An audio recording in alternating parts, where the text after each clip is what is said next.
yang seperti ini yang pernah dikhawatirkan oleh Rasulullah SAW. Inna akhwata ma'akhafu ani'u ba'di idza futihat az-zahratu dunya wa zinataha. Inna akhwata ma'akhafu ba'di, yang paling aku khawatirkan sepeninggalku nanti, yaitu idza futihat az-zahratu dunya, apabila sudah dibukakan bunga-bunga dunia, wazinataha, dan hiasan.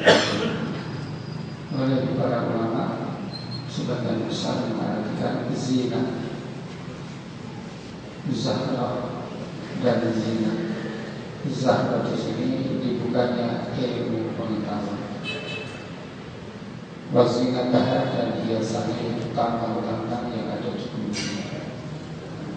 Sehingga manakala manusia telah memiliki ilmu untuk memanfaatkan tambang yang ada di bumi, maka keadaan kondisi itu, kata Nabi, kalau kita terjemahkan dalam arti yang sederhana, itu yang paling afdal.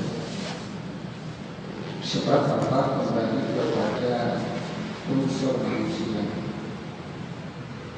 Manusia itu berdasarkan Al-Quran surat As-Sajdah ayat 6-9, waladzi ahsana kulla syai'in khalaqahu fabada'a khalqan insaniyyah.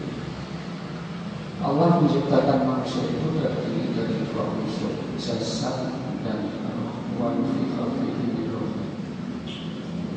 Jasad diciptakan oleh Allah sedangkan roh dua unsur itu sama-sama mempunyai kebutuhan. Jasad mempunyai kebutuhan, roh juga mempunyai kebutuhan. Karena jasad diciptakan Allah mimpi dari tanah, maka kebutuhannya, kesenangannya, hiburannya, dambaannya, semuanya sangat pangan, hiasan semuanya dari tanah. Dan dorongan ke arah tanah itulah yang dinamakan dengan hawa nafas. Hawa artinya rendah, an-nafsu artinya keinginan, hawa nafas artinya keinginan yang rendah, keinginan yang bersifat dunia, ke arah dunia. Sedangkan roh menginginkan, roh juga mempunyai kebutuhan, tuntutan. Nah, mustahil kita memenuhi kebutuhan roh kita itu dengan segala yang datangnya dari tanah, sandang, papan, hiasan, rumah, kemewahan. Karena itu tidak sesuai dengan fitrah roh. Roh menginginkan, roh dari sisi Allah. Karena itu kalau kita ingin memenuhi kebutuhan roh kita, caranya hanya satu, yaitu menghubungkan roh kita dengan Allah. Sama kalau jasa kita bisa menikmati dan nikmatnya makanan, minuman, kesenangan dunia, roh pun sesungguhnya bisa menikmati nikmatnya berhubungan dengan Allah. Oleh karena itu, sama kalau ada orang yang tidak bisa menikmati makanan, maka pasti fisik orang itu terganggu karena kurang sehat. Demikian pula roh kita. Mustahil kok ada seorang yang sedang berhubungan dengan Allah kok tidak bisa merasakan nikmatnya berhubungan dengan Allah. Pasti ada sebab-sebabnya, yaitu jiwanya sedang terganggu. Dua kekuatan ini nampaknya dalam kehidupan di dunia ini yang lebih dominan, yang paling berkuasa itu adalah jasa kita, tuntutan dari yang kita. Semakin besar keinginan dorongan untuk menguasai dunia, kesenangan dunia, pengeluaran dunia, maka suara nurani jauh berhilang, sehingga hampir bahkan tidak terdengar oleh telinganya sendiri, apalagi mampu menggerakkan ke arah keinginan roh itu sendiri.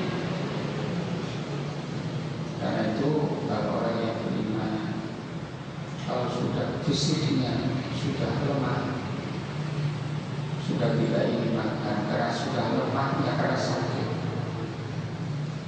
sudah tidak ada keinginan untuk minum yang enak-enak. Karena apa?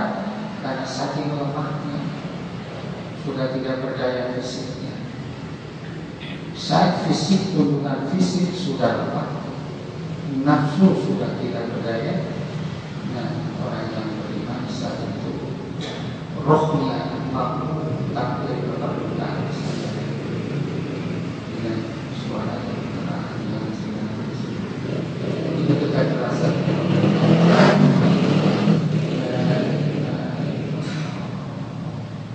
sudah tidak mampu lagi menikmati yang bersifat dunia.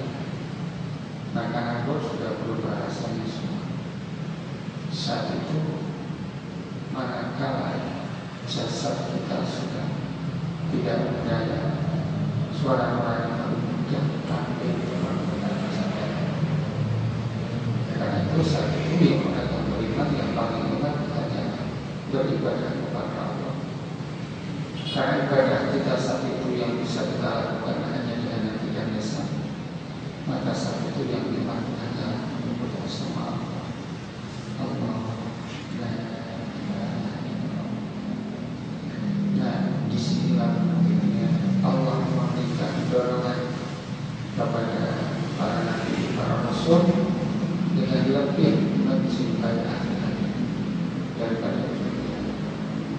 Orang yang mengutamakan hidupnya hidup akhirat, mereka disebut orang yang disebut orang yang Islam.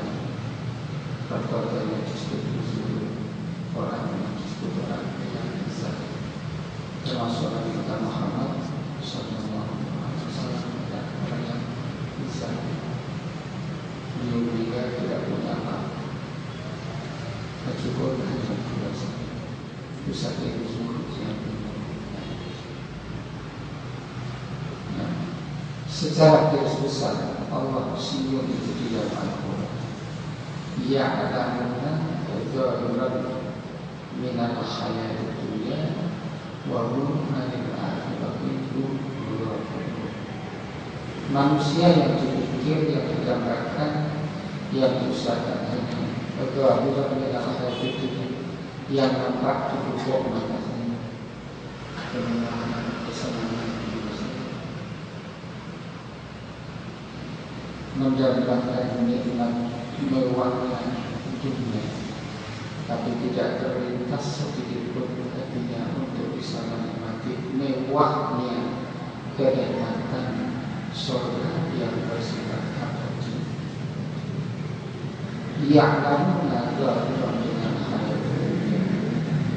Manusia takut miskin, takut sakit dunia, tetapi manusia tidak takut, tidak lagi bagaimana dahsyatnya siksa neraka.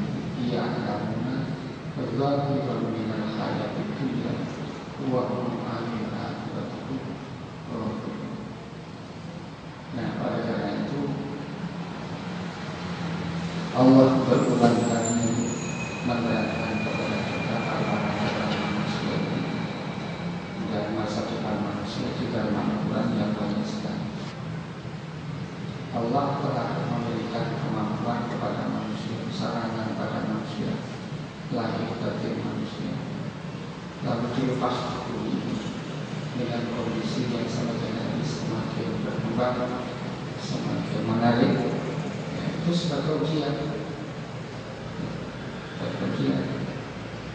Silakan siapa yang mengambil dunia sebanyak-banyaknya akan Allah beri dengan catatan sesuai dengan Allah. Demikian pula siapa yang ingin mendapatkan akhirat, aku sudah memberikan petunjuk cara untuk mendapatkannya.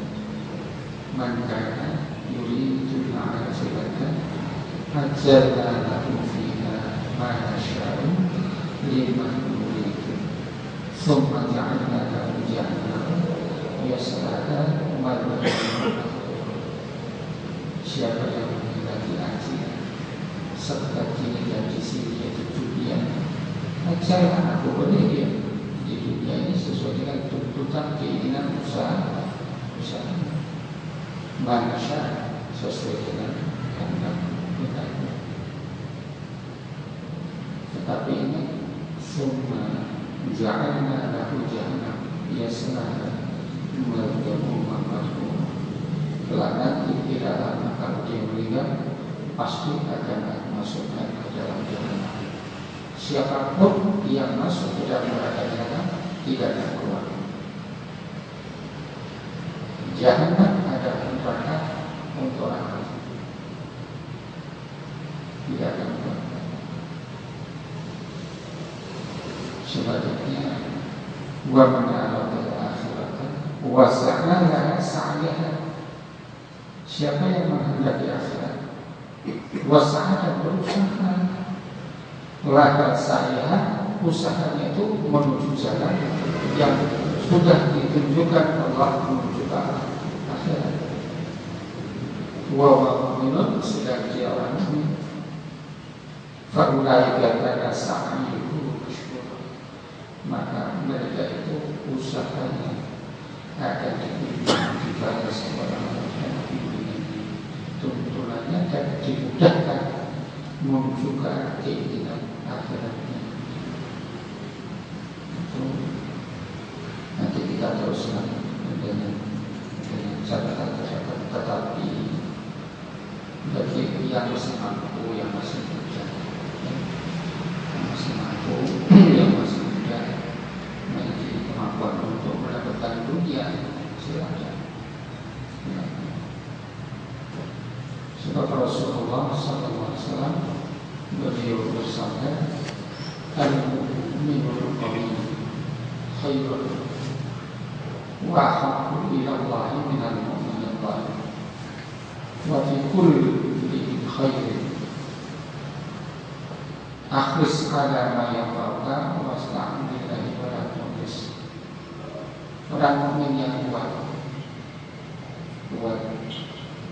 ilmunya, kuat hartanya, kuat ekonominya, kuat jabatan dan kedudukannya, itu lebih baik dan lebih disukai oleh Allah daripada orang mukmin yang lemah.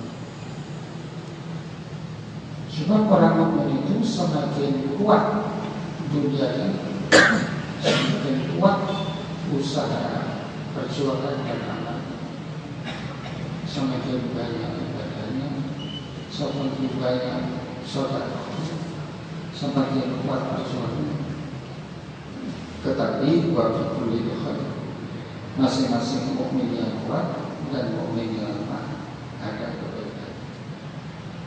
Masing-masing mukmin yang kuat dan mukmin yang lemah ada perbedaan.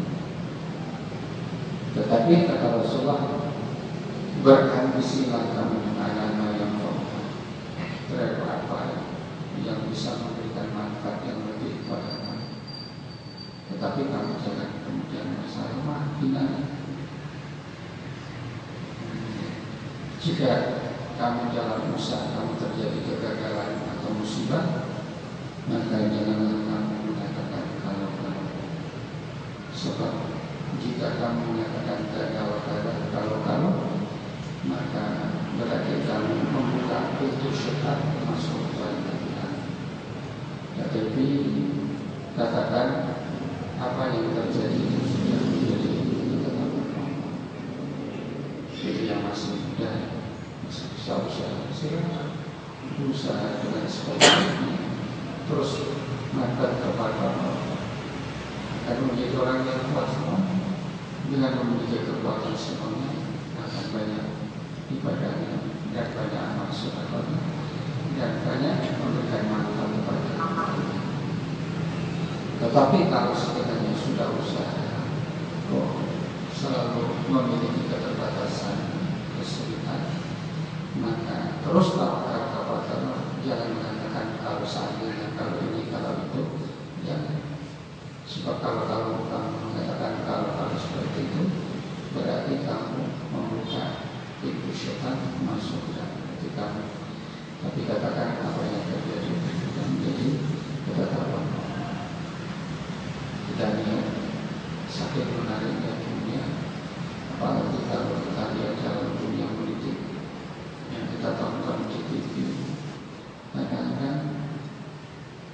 nggak habis pikir bagaimana mereka itu mati-matian untuk mendapatkan jabatan, untuk mendapatkan kedudukan, untuk mendapatkan hukuman, mati-matian seperti itu. Korbankan semua demi untuk semua itu. Sholatnya mungkin kalau mereka sholatnya mungkin tidak apa. Karena apa? Lebih dikuasai kita dalam kadang-kadang kata Allah di dalam Al-Quran, kami lebihkan satu sama lain, tetapi ingat kelebihan akhirat itu yang lebih kuat. Jadi aku lebihkan antara satu sama lain kepada kami, tapi kelebihan untuk mendapatkan akhirat justru itu yang lebih baik. Kalau dibandingkan antara dunia dan akhirat di dalam usaha untuk mencapainya, itu masih berat dunia, masih berat dunia daripada untuk mendapatkan akhirat. Untuk mendapatkan pangkat dunia dibandingkan dengan pangkat akhirat lebih mudah untuk mendapatkan pangkat akhirat. Itu semuanya sudah ditunjukkan oleh Allah di dalam Al-Quran maupun di dalam hadis. Kita lihat saja untuk mendapatkan pangkat dunia, kata teman-teman yang sudah dapat posisi, itu hampir rata-rata dengan begitu usaha sampai menghalalkan sana.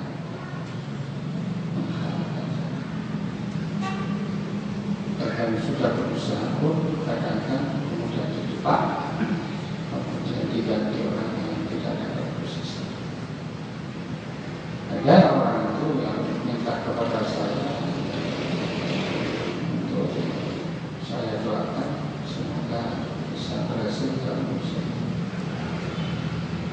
untuk mendapatkan kedudukan. Beliau ini sangat dekat sama saya sampai sekarang. Saya terus nampak kita seperti sudah sekarang. Kita sampai selama ini tidak punya masalah antara saya dengan bapak dan antara guru dengan saya.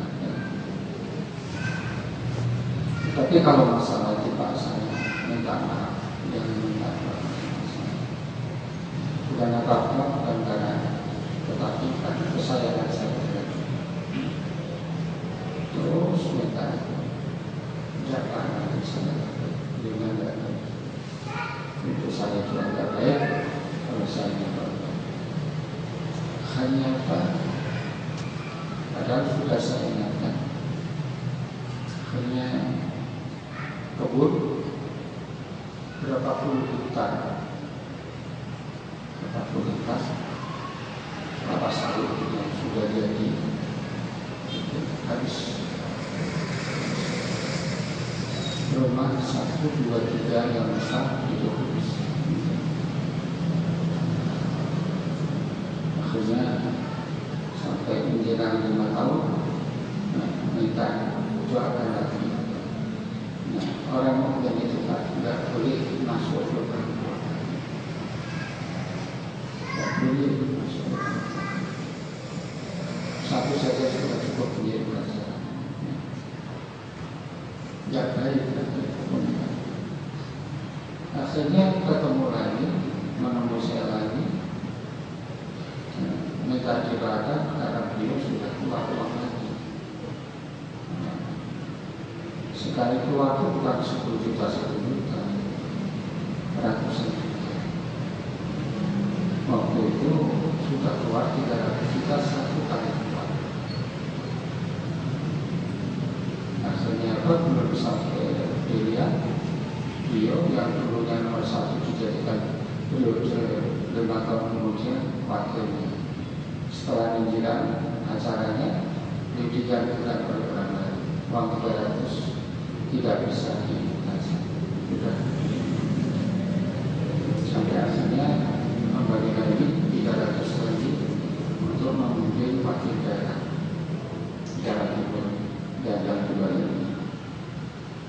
hanya rumah yang begitu banyak, ingat saya lebih dari 4 rumah besar-besar dengan kebun kelapa sawit yang sudah jadi 3 buah itu berapa puluh hektar.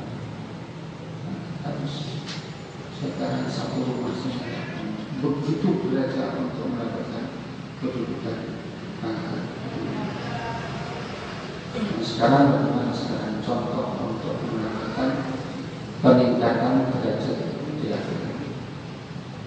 Antara lain sangat sederhana,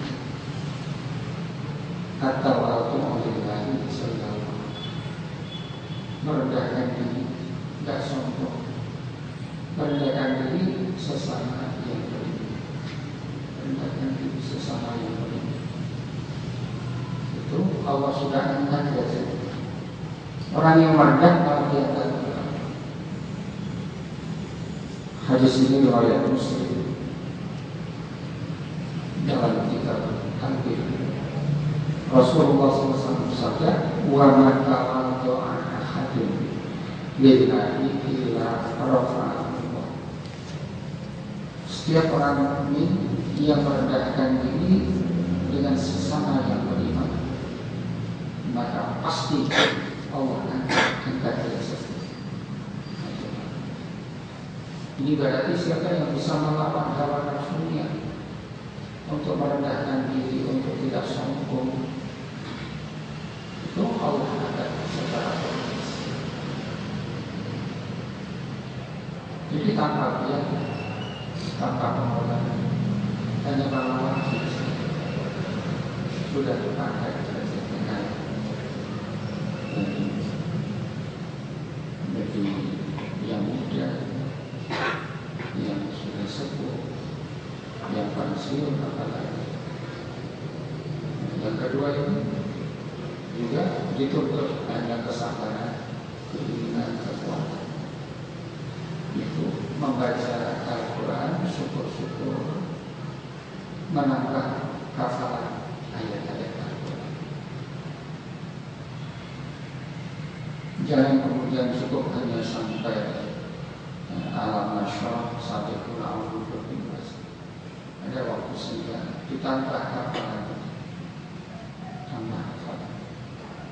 Cara menghafal Al-Quran itu mudah kalau tahu caranya, yaitu caranya dari 1 ayat. Ayat 1, ayat 1, ayat 1, hafal 1 hafal, lalu ayat 2. Ayat 2 hafal, 1 2 1 2. 3 hafal, 1 2 3 1 2 3. Terus siapkan diri. Ayat 4 hafal, dirangkai 1 2 3. Itulah sampai 1 halaman. 1 halaman sudah dibuat sholat, sholat wajib, sholat sunnah, tahajud, untuk diri dibaca terus, mengendap. Kemudian mulai halaman ayat 1 hafal, ayat 2 hafal, 1 2 terus seterusnya. Kebanyakan orang sampai 10 belum hafal Yasin, itu kurang serius. Yang kedua karena kebanyakan masih pakaian ruangan, insya Allah hafal Yasin. Dari Yasinan itu kan tidak sungguh-sungguh. Tahlil yang sungguh, tahlilan Yasin itu dengan cara yang seperti itu sehingga kita bisa hafal surat Yasin. Sajadah 50, surat Al-Quran, terus ditambah terus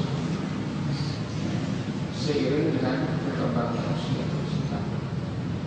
Jangan kemudian Ustaz sumur untuk pulang sebab saya kemudian masing-masing terus kita ikut sebab itu berapa 1 ayat 2 ayat terus. Sebab apa?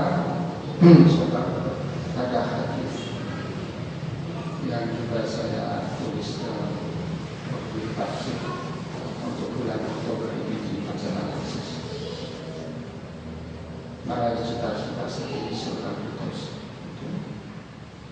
Ada hadis kata Rasulullah, surga itu 100 derajat, 100 tingkat, dan yang tertinggi itu Firdaus. Wa awsatuha wa a'la, yang di tengah dan tertinggi di atas surga Firdaus sudah Asyura. Tidak ada tambahan akhirat surga lain. Kalimat 100 itu bukan berarti 100 angka dengan menafikan penambahan. Tertinggi memang Firdaus, tapi tingkat itu bukan hanya 100, lebih dari 100. Berdasarkan hadis kata Rasulullah, yuqalu li sahibil Quran, orang yang hafal Al-Quran saat masuk ke dalam surga ada perintah iqra warqi, ayat baca ayat-ayat Al-Quran yang kamu hafal. Warqi sambil kamu membaca sambil naik. Karena kunta turati dari dunia, seperti ayat-ayat yang sudah kamu hafal waktu dulu kamu masuk di dunia. Jadi hafal kita di dunia, ini yang nanti. Fatinna manzilataka, sesungguhnya kedudukanmu nanti di surga. Hingga akhiri ayatin kunta tatrawa, sampai titik ayat yang terakhir yang kamu hafal. Di hadis yang lain ini yang diriwayatkan oleh Abu Dawud yang dinyatakan sahih oleh Syekh Albani di dalam kitab Al-Jami.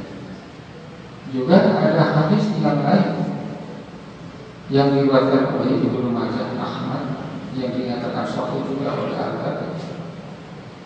Saat orang yang hafal Al-Quran, yang punya hafalan atau hafal untuk Al-Quran, apabila dia sudah mulai masuk surga, akan ada perintah yang dia dengarkan dengan jelas.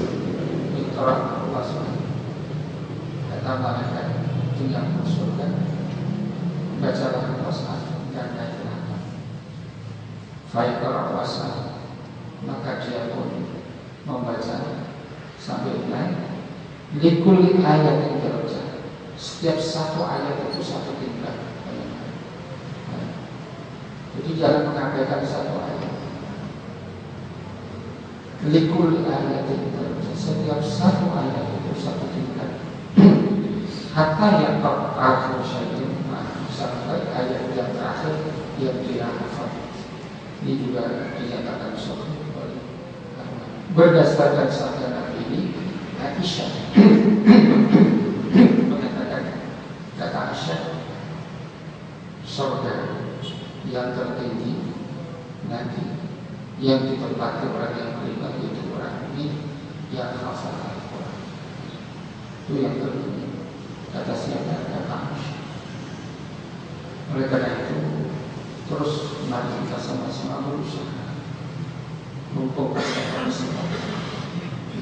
Jangan mengabaikan waktu untuk terus menambah hafalan Al-Quran. Jangan ikhlas, jangan luntur dengan demi karena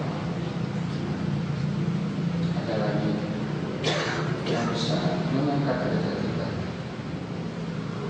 Kalau orang mati-matian kayak seperti itu untuk mendapatkan pangkat derajat dunia, kenapa kita tak mati-matian untuk mendapatkan pangkat akhirat? Pangkat, kedudukan, kemewahan, kesenangan, kebahagiaan, kekayaan akhir lagi ini mudah yang sudah pada dia melaksanakan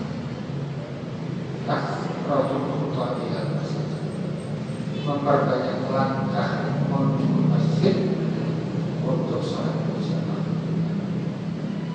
Ini juga mengangkat derajat kata Rasulullah. Ala ajulkum ala ma yaqulullahu bil khatar wa yarfa'u bihi darajat. Maukah kalian aku tunjukkan amalan yang manakala amalan itu kamu lakukan akan menghapus dosa kamu, plus mengangkat derajat kamu. Orang para sahabat serta menjawab, "Bala ya Rasulullah, mau ya Rasulullah." Kalau Nabi bersabda, "Isbaratul wudu." Ada yang mengatakan wudu dengan baik, langsung wudu dengan baik. Jadi wudu itu ibadah. Oleh karena itu saat kita berwudu juga harus khusyuk, karena itu ibadah. Dan itu pahala. Pahalanya apa? Antara lain menghapus dosa. Setelah wudu dengan baik di rumah maupun di masjid, kalau memang sudah batal, kemudian melangkah menuju ke masjid. Setiap langkah menghapus dosa dan mengangkat derajat. Jadi semakin sering, semakin istiqamah dalam usaha sholat bersama di masjid, berarti yakini, sadari semakin tinggi derajat kita. Oleh karena itu seorang mukmin yang memiliki ilmu seperti ini akan terasa senang setiap berangkat ke masjid, karena dalam usaha yang tidak main-main, tapi pasti akan meningkatkan derajat dan mengampuni dosa.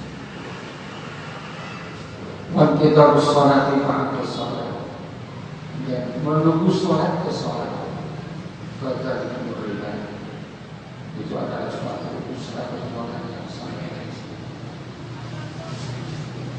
Maghrib sampai sholat. Selama tadi kita menunggu dari maghrib isya sampai sekarang ini masih dicatat Allah orang yang sedang sholat. Pahalanya sedang sholat selama ini. 1 jam ini akan dicatat sebagai pahala orang yang terus sedang sholat.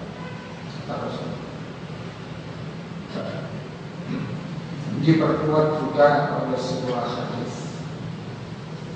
Kata Nabi, setiap Jumat itu ada satu saat yang mengatakan, kamu minta pada saat Jumat itu Allah kabulkan. Akhirnya itu ada 40 pendapat kalau kita kumpulkan.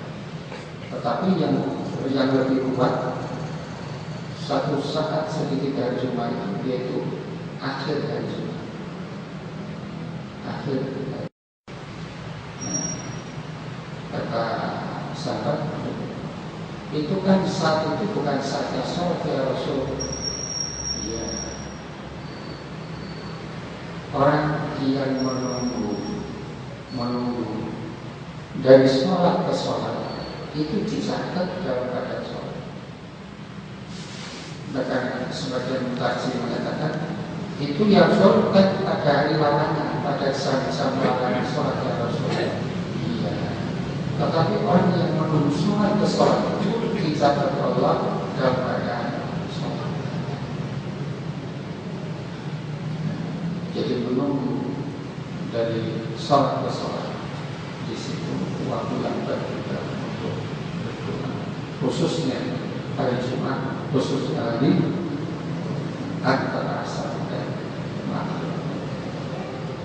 Kemudian ini sepele, tetapi baik untuk mengangkat derajat. Yang kelima, man wasala sufuf fi shalat pasal terpercaya. Orang yang menyempurnakan barisan shaf dan mengisi shaf yang kosong. Rasulullah SAW bersabda, Inna Allah Ta'ala wa malaikatahu yusholluna 'alan nabi 'alal ladzina yasiluna sufuf. Allah akan membalas dengan kebaikan dan malaikat juga akan mendoakan kepada mereka yang terus menyambung shaf-shaf dengan baik. Wa man sadda fursatan rafa'allahu bihi darajatan. siapa yang mengisi soft yang kosong, maka Allah akan mengangkat derajatnya. Hadis ini diriwayatkan oleh Ibnu Majah, Ahmad, dan dinyatakan sahih oleh seorang ahli pakar ahli hadis, yaitu Syekh Al-Albani. Nah, di dalam Islam itu, di dalam ibadah itu ada rumus di kalangan ulama, la isra fil ibadah. La isra fil ibadah, tidak ada usaha untuk mengutamakan orang lain dalam bidang ibadah. Jadi tidak ada mengutamakan orang lain di dalam ibadah. Contoh, di depan ada sosok itu kan sholat cuma masuk di sini, jangan kemudian menyilahkan orang lain. Emang itu ilah isra fil ibadah, tidak ada istilah mengutamakan orang lain di dalam ibadah. Rakuk dulu itu cuma jangan kemudian dulu-duluan sampai mereka tidak. Jadi ilah isra fil ibadah isi sendiri, jangan kemudian mengutamakan orang lain. Itu kemanfaatan akhirat yang abadi seperti itu. Satu kabar dan kebaikan untuk akhirat tidak akan rusak, tidak akan sinar, tidak akan hilang. Kemudian lagi yang keenam, bisa melihat derajat yang sering kita lakukan itu zikir kepada Allah. Rasulullah SAW pernah bersabda, yang hadis ini juga dinyatakan sahih oleh Syekh Al-Albani yang diberikan pada terdiri. Rasul bersabda, ala nabiku bi khari a'mal ihsan inda malikikum. Maukah kalian aku tunjukkan suatu amalan yang amat sangat membersihkan dosa kalian di sisi Tuhan kalian, dan amalan itu bisa mengangkat derajat kebaikan kalian, dan amalan itu lebih baik dari kamu menginfakkan hartamu dengan emas atau perak, dan amalan itu lebih baik dari kamu perang berjuang melawan musuh. Kalau para sahabat serta menjawab, banyak ya Rasul, mau ya Rasul, orang berzikrullah, berzikir kepada Allah. Hadis dinyatakan sahih oleh Al-Albani. Zikir itu apa? Zikir itu dalam zikir kalimat, dalam ucapan itu membaca kalimat-kalimat yang mengingatkan kita kepada Allah. Subhanallah, alhamdulillah, la ilaha illallah. Memang puncaknya yang terbaik itu memang la ilaha illallah, memang dasar diterimanya suatu amal. Pengakuan tauhid, baca Al-Quran bukan zikir, menghafal Al-Quran bukan zikir, bahkan sholat juga zikir. Allah di dalam Al-Quran, akhir sholat jadi zikir, akhir dirikanlah sholat zikri untuk zikir.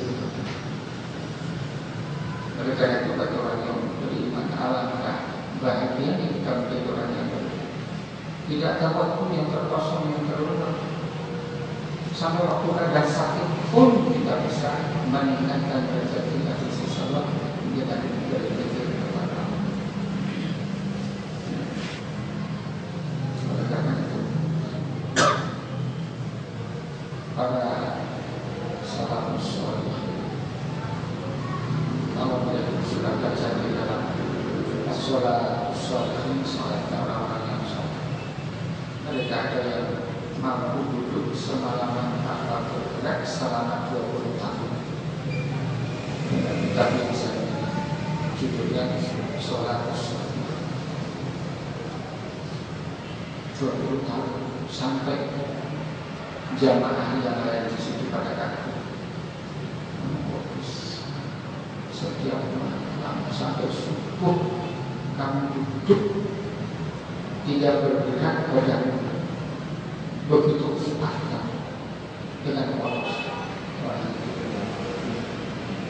semangat kekuatannya untuk dekat dengan Allah, untuk dekat dengan rahmat Allah, lebih kuat sehingga mampu memberikan kekuatan ke manusia. Ada dia dari sisi makannya kan lebih tinggi kita saya kan ada catatan beberapa sahabat dan satu korma itu mampu untuk melawan musuh dalam perang. Satu korma, bukan satu piring, sebuah korma. Karena di dalam diri kita Allah sudah memberikan di samping energi yang bisa kita manfaatkan dalam bayi juga ada energi cadangan. Energi cadangan itu bisa kita manfaatkan sama laporan yang berbeda. Contoh energi cadangan yang berbeda.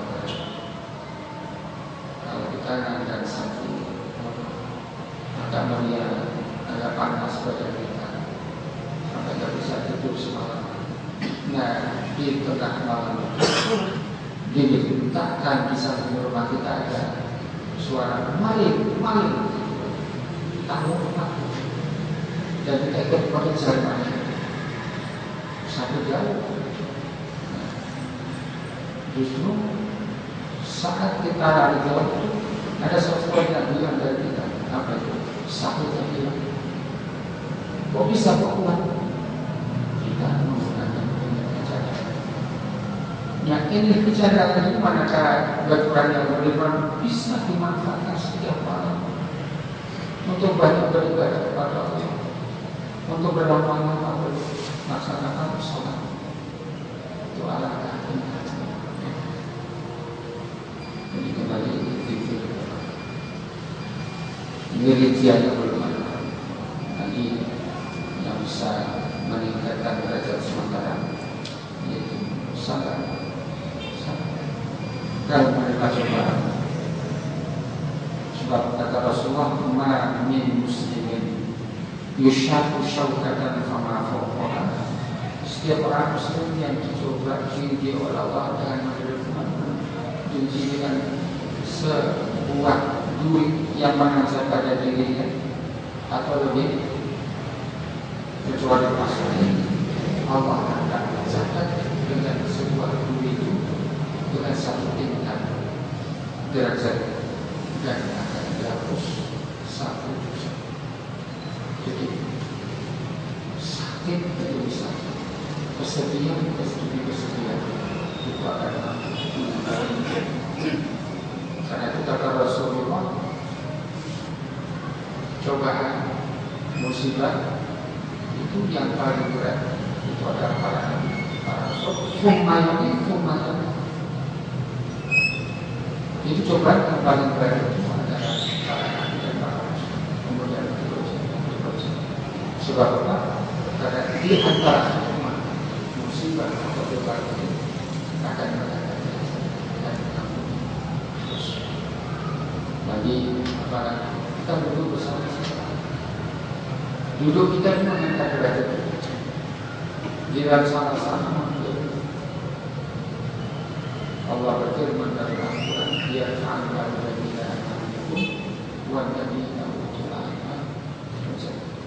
Allah mengangkat derajat orang yang beriman beberapa derajat di atas orang-orang yang beriman yang tidak beriman. Kemudian untuk menyambung nafas kita, hal yang mungkin bisa kita lakukan yaitu aktivitas sujud, memperbanyak sujud. Artinya memperbanyak sholat sunnah. Sholat sunnah yang disyariatkan, yang diajarkan oleh Rasulullah SAW.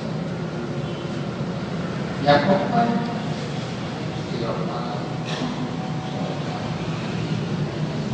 Sudah berapa derajat kita? 11 sholat.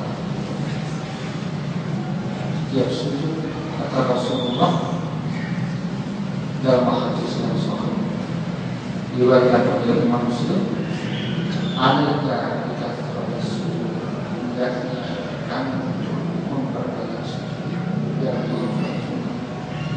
Sebab kata Nabi, fakin nadara as-sujud lillahi sajadatan. Setiap sujud sekali sujud yang dapat kamu lakukan demi karena Allah. Illa rafa'akallahu ila kecuali satu sujud yang kamu lakukan akan mengangkat satu jari satu. Setiap sujud satu tingkat, dan setiap sujud itu pula akan khotob akan menghapus satu dosa yang ada pada diri. Demikian para jemaah, mari kita tingkatkan sama Allah. Selalu berusaha manusia mati-matian dan posisi dalam keadaan orang yang tidak dapat memperjuangkan diri. Posisi kita pada posisi yang berada posisi orang yang ibadah. Sehingga dengan kedekatan